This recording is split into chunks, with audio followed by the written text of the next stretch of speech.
In this video I'm going to show some different techniques for when you're writing backings in jazz and big band music. I'll show examples from Sammy Nestico, Billy Strayhorn, Fletcher Henderson, Gil Evans and others. As I was researching for this video, I found there were so many ways to do this and it was hard to make any categories that were clear and obvious. So instead I'll just start with simple paired backings and get more complex throughout. However, I did find some common techniques in a lot of the examples, so I'll be sure to share those. And at the end, I'll show you some backings without their textures that I used in a couple of my own pieces. Let's start. In Gil Evans' arrangement of Royal Garden Blues, he has 4 saxes and 1 clarinet play some nice quiet spread voicings underneath the piano playing the melody. These chordal pads are one of the most simple types of backings. The reason these backings work well is the small rhythmic element at the end of the phrase. This helps to close the phrase in an interesting and definitive way. Even with chordal pads, we need to maintain some direction and rhythmic sense in the music, even if it's really simple and not the main element.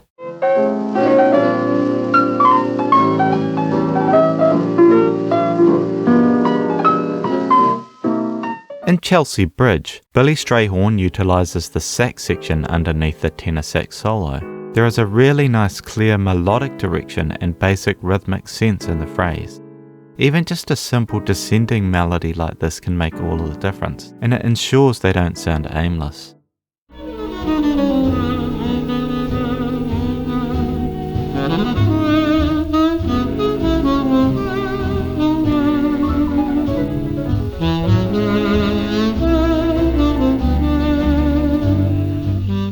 Here's another example from the Royal Garden Blues arrangement again. Like in the Strayhorn example, there is a definite shape to the melody, and the ending is clearly defined with a shorter note. Another point I'll add here is that the contrasting timbre of the piano to the other instruments makes for a nice clear texture that allows the piano to be the main focus.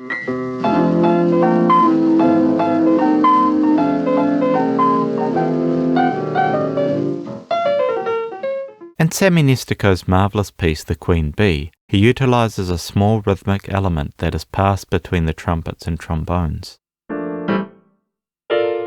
It's a great backing figure for lots of reasons. It leaves space for the soloist and has a nice rhythmic dance.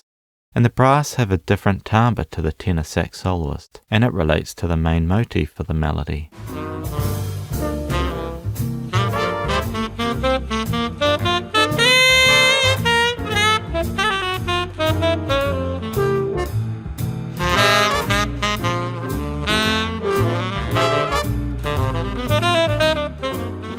Here's an example from my arranging pal, Toshi Clinch. In his piece Bacon Grease, he has the trombones play a bluesy phrase underneath the guitar solo. This repetitive phrase is great as it leaves space for the soloist and gives them something to bounce off.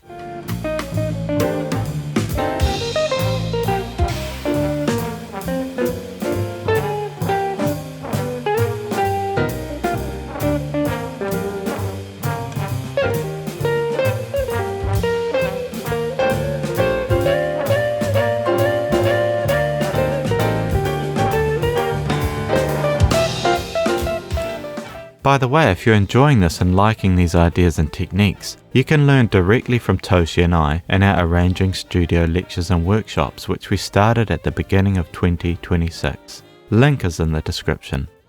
Okay, now onto some backing figures with various elements. In this Gil Evans composition from the album Centennial by Ryan Truesdale, Dancing on a Great Big Rainbow has several things going on. During the tenor sax solo, we have some backings by all of the sections of the band. These motifs are all very present throughout the piece, and rhythmically it is interesting and makes sense. The backings function even without the solo and would make a nice phrase on their own. Gil keeps the backing parts relatively low to help the soloist maintain the focus.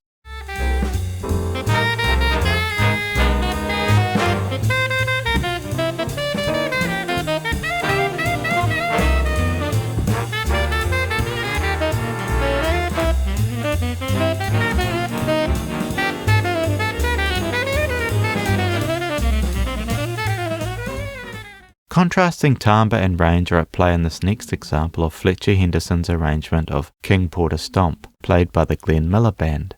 The saxes play throughout the trumpet solo in this section, but the trumpet clearly stays the main focus due to the different timbre and range.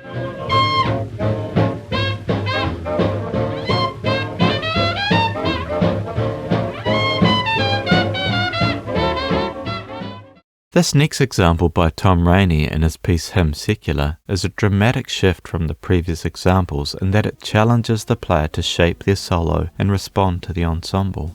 The backings slowly build throughout with a clear motif at play, before providing a beautiful climax and then settling back down before the next section. This technique is a great way to shape a solo section and enhance the form of the piece. Care needs to be taken in terms of keeping the soloist audible, of course.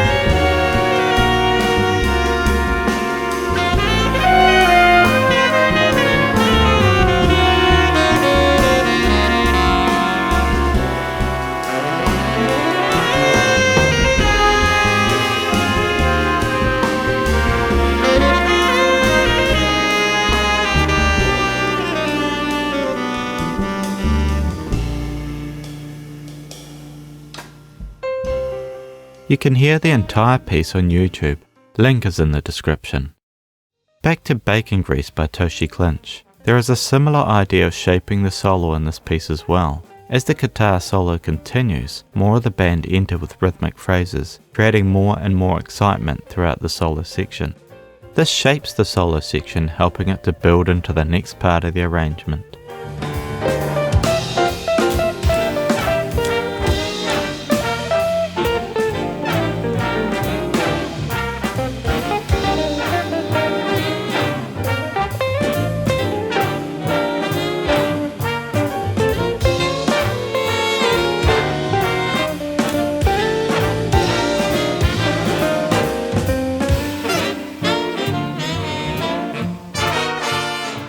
Now on to the last couple of interesting textural examples I mentioned at the start of the video. In my original piece, Delta Works, which features the saxophonist Gwyn Reynolds, I have a high pedal C on the piano, which is also played by the bass. Then there are descending triads played by the piano, flute, tenor sax, and 2 cup-muted trumpets. The lowest element is a melody by the bass trombone.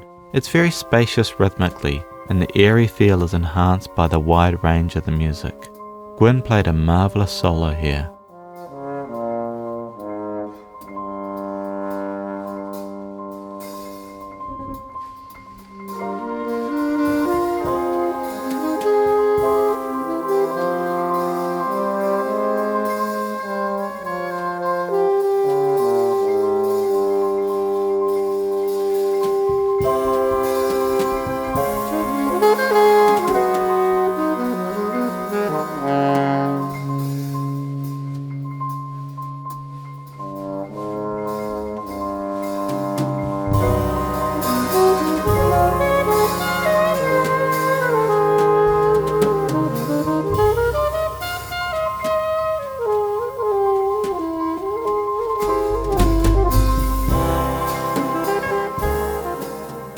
Now for the last example with another spacious texture.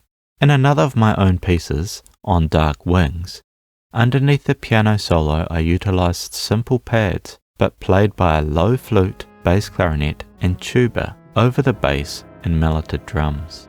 It's a dark, interesting sound that accompanies the piano so well.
Well, I hope that gave you some insight on how to write backings for a soloist. If you like this channel, you can support me on Ko-fi or come and have some lessons with Toshi and I.